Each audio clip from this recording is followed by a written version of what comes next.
Bom, e a gente segue falando um balanço aí especificamente sobre o mercado imobiliário, porque ele teve recordes o setor ao fim de 2025. O segmento, para a gente ter uma ideia, tá, registrou 18,6% do mercado no quarto trimestre em comparação com o trimestre anterior, com o lançamento de 133.811 unidades.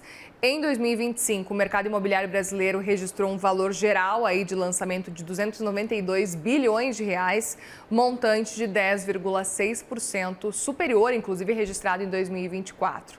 Vamos repercutir esse assunto agora com o Fernando Guedes, secretário executivo da CEBIC. Bem-vindo, Fernando. Obrigada por conversar com a gente aqui. Uma boa tarde. Boa tarde, é um prazer estar aqui com vocês hoje. Prazer é nosso em te receber. Eu quero muito entender, antes de mais nada, qual a explicação para um resultado como esse, diante de um cenário em que a gente tem juros altos aí durante todo o ano de 2025. Praticamente a gente teve juros que foram aumentando até chegarem em 15%. É a demanda, né? Nós temos uma demanda forte pela moradia, pela casa própria do brasileiro. Nós temos ainda um déficit habitacional alto, né? E também tem a demanda muito forte em relação à mudança da postura, mudança da posição do morador hoje, né? Muita gente quer trocar de imóvel, muita gente quer sair do aluguel, muita gente quer fazer o que a gente chama de upgrade. E também há no Brasil todo aí uma forte tendência à venda de unidades de pequeno tamanho, né, os estúdios e por aí vai para uso como Airbnb, locação e por aí vai.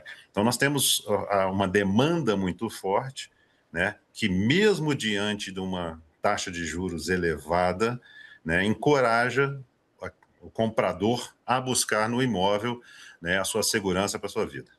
Não, é muito impressionante olhando para esse fator, a demanda realmente muito grande, segurando um segmento como um todo. E aproveito para perguntar, inclusive, quais foram os principais, olhando para esse cenário do setor especificamente, quais foram os principais movimentos que aconteceram ao longo de 2025?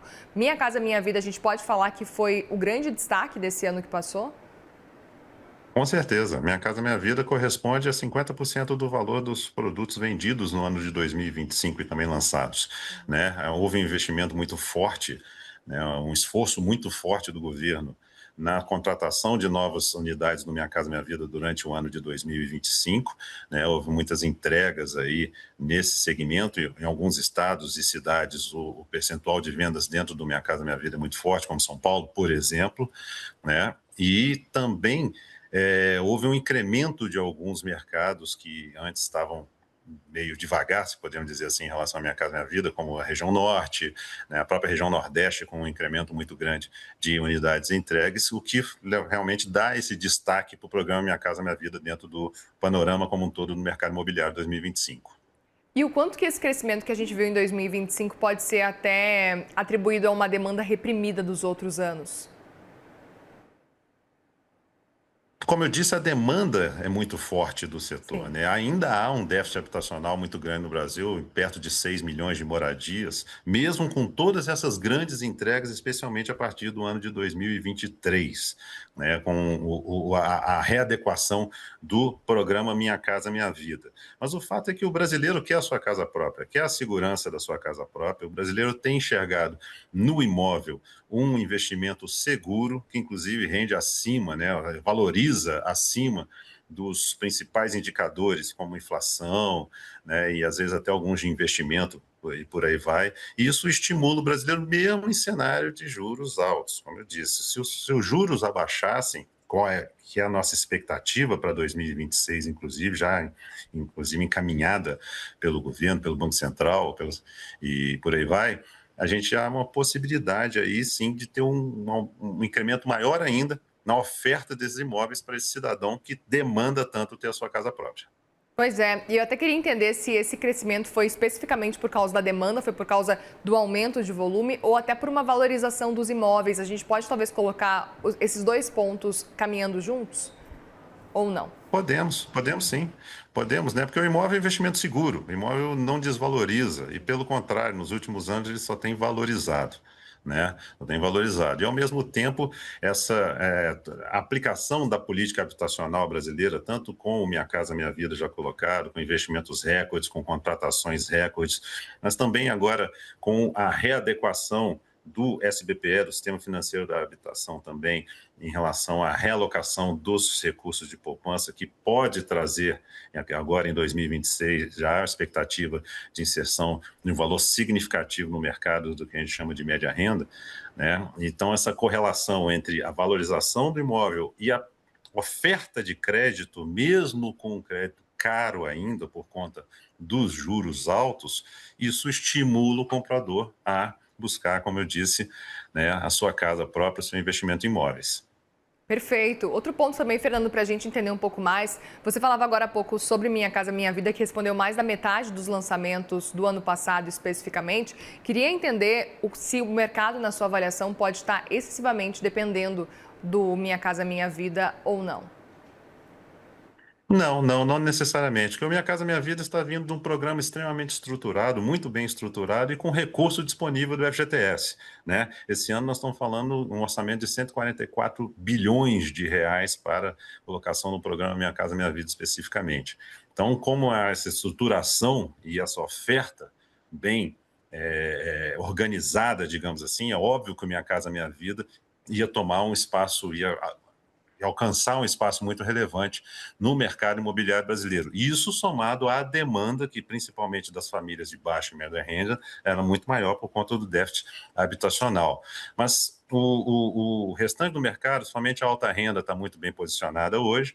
A média renda, a gente entende que pode, né, ter um incremento aí nesse ano e nos próximos anos, como eu disse, especialmente por causa do reposicionamento do sistema financeiro da habitação, da nova alocação dos recursos da poupança, o que pode disponibilizar maiores valores, maiores montantes para o financiamento desse imóvel de média renda. Então, entendemos assim, Minha Casa Minha Vida é muito importante porque está com um produto muito bem estruturado. E os outros produtos estão sendo estruturados ao longo do tempo também e ocuparão esse lugar, o seu lugar dentro do mercado imobiliário, com certeza.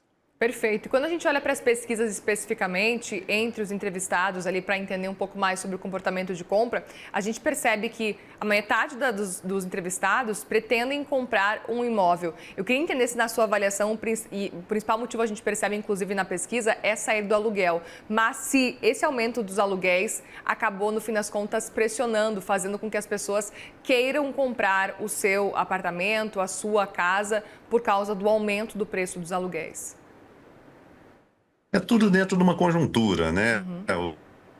O imóvel valorizando, o aluguel também valoriza junto, Perfeito. né? Também valoriza junto. Então, aquela pessoa que hoje vive, né, num imóvel alugado, ela passa a ter renda suficiente ou passa a ter uma condição suficiente para trocar o valor que ela paga hoje como aluguel para um valor de uma prestação, né? Como a oferta de crédito, igual eu falei, ela avalia dentro do seu momento de vida, das suas possibilidades ou até mesmo das suas vontades, fazer essa troca. Porque o valor do aluguel, como subiu junto com o imóvel, a prestação, a prestação seria para ele, a depender do tipo de financiamento que ele adotar, seria mais adequado, não mudaria muito o valor que ele pagaria. Né? Então, por isso que ele tem essa intenção de sair do aluguel e passar para a casa própria, porque como é que eu posso dizer, não influenciaria de forma significativa os gastos que ele tem hoje em relação ao aluguel a trocar por uma prestação. Perfeito. E outro ponto também, olhando para o cenário de desaceleração econômica, como é que vocês enxergam esse ano de 2026 com expectativa de queda de taxa de juros?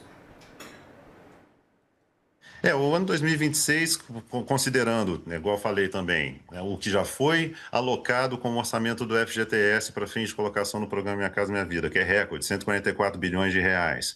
Essa questão do SBPE, do Sistema Financeiro da Habitação, da realocação dos recursos da poupança, o que pode colocar mais dinheiro também no mercado imobiliário. É um mercado que vive de crédito, ou seja, quanto mais dinheiro para crédito, melhor o mercado, né? E especialmente com a queda da taxa de juros, né, que se espera ao longo do ano, com certeza a gente vai ter um ano bom.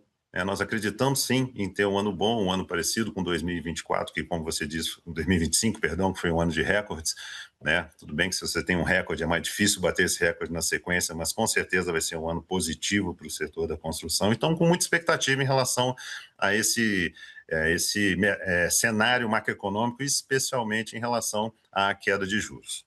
com certeza, vindo a queda de juros, a gente insere mais pessoas dentro do mercado imobiliário, com certeza. Muito bem, eu espero você aqui para nos atualizar um pouco mais também sobre essa expectativa, se vai se confirmar agora ao longo do ano de 2026. Fernando Guedes, secretário executivo da CEBIC, obrigada mais uma vez e volte mais vezes. Muito obrigado, eu que agradeço a você e seus espectadores. Obrigada.